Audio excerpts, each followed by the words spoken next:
Bonjour à tous, bienvenue à l'école Oberlin. On est à notre troisième vidéo, on a parlé d'écriture, de lecture et je vous ai promis de parler de grammaire en maternelle. Et oui, c'est possible de faire de la grammaire en maternelle. Pourquoi? Parce que les enfants, ils sont en train d'apprendre à parler et quand ils apprennent à parler, ils classent les mots.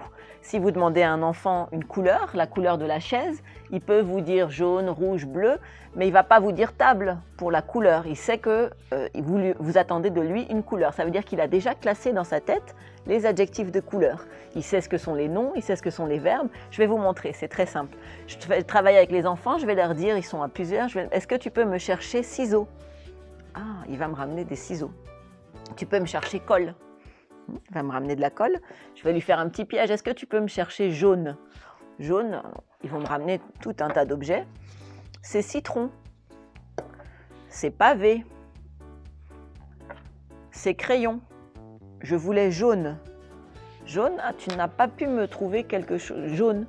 Ah, peut-être que jaune, c'est pas le mot qui dit de quoi on parle. On parle de ciseaux, on parle de colle, on parle de crayon, on parle de citron, on parle de pavé. Jaune, c'est un autre mot, c'est pas un mot qui dit de quoi on parle. Et à partir de là, on va pouvoir classer les mots. On va lui dire, voilà, il y a les mots qui disent de quoi on parle et on va placer dessus un symbole. C'est le nom, c'est très important. On va donner le vocabulaire un peu plus tard. D'abord, on va lui dire ce que l'enfant a besoin de savoir, c'est que c'est le mot qui dit de quoi on parle. Et puis à côté, il y a un mot qui dit comment est ce dont on parle. Il y a aussi un petit mot devant qui dit s'il y en a un ou plusieurs. Et puis, il y a un mot qui dit ce qu'on fait.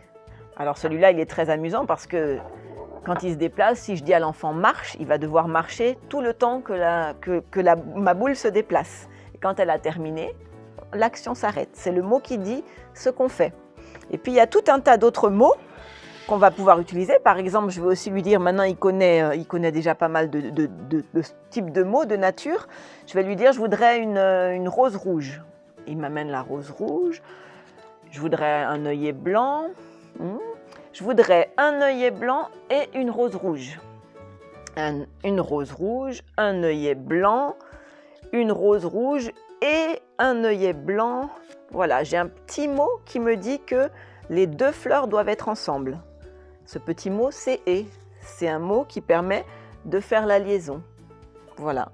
Et puis plus tard, quand il sera en primaire, je vais lui dire, voilà, les natures de mots, il y en a 9, il n'y en a pas une infinité. Quand tu connaîtras toutes ces natures de mots, n'importe quel mot de la langue française, tu sauras où le classer. Et ça, c'est rassurant pour l'enfant. Quel que soit le mot, tu pourras trouver sa nature, d'où est-ce qu'il vient. Et voilà, on a commencé la grammaire en maternelle et on continuera en primaire. Je vous propose de découvrir aussi les mathématiques et je vous dis à très bientôt pour la prochaine vidéo.